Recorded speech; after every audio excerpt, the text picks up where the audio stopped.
Здравствуйте. Сейчас эфир нашего телеканала продолжит брифинг оперативного штаба по противодействию коронавирусу. Узнаем о текущей эпидобстановке и принимаемых мерах в регионе на 28 августа. Елена Приемовна, здравствуйте. О текущей эпидемиологической ситуации в нашей республике. Доброе утро.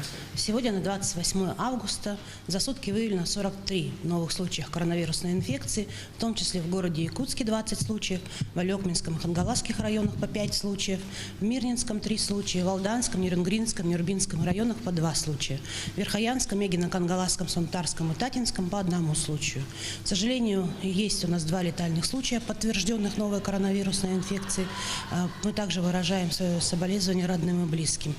За сутки у нас проведено чуть выше 3000 исследований. Сейчас эти темпы будут наращиваться, потому что мы понимаем, что нам нужно дифференцировать, в том числе с имеющимся ОРВИ и грипп, который сегодня персистирует, в том числе в городе Якутске и на территории республики. В основном это аденовирусная и ротавирусная инфекции.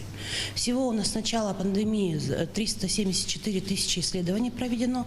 Значит, все лица дифференцированы, проводится за ними либо контактное наблюдение, либо лечение.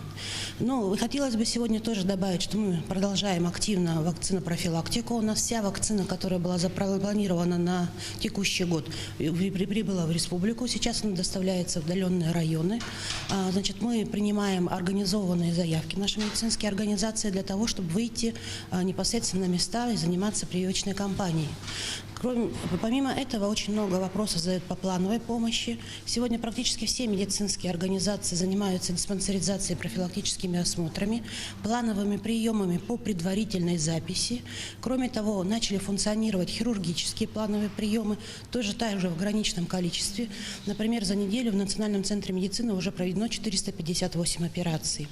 Значит, помимо этого, у нас с 1 сентября открывается офтальмологическая плановая помощь, хирургическая. И по районам также плановая помощь хирургическая начинает оказываться, но еще раз подчеркну, только по предварительной записи и в ограниченном приеме для того, чтобы сохранить меры противоэпидемических различных мероприятий.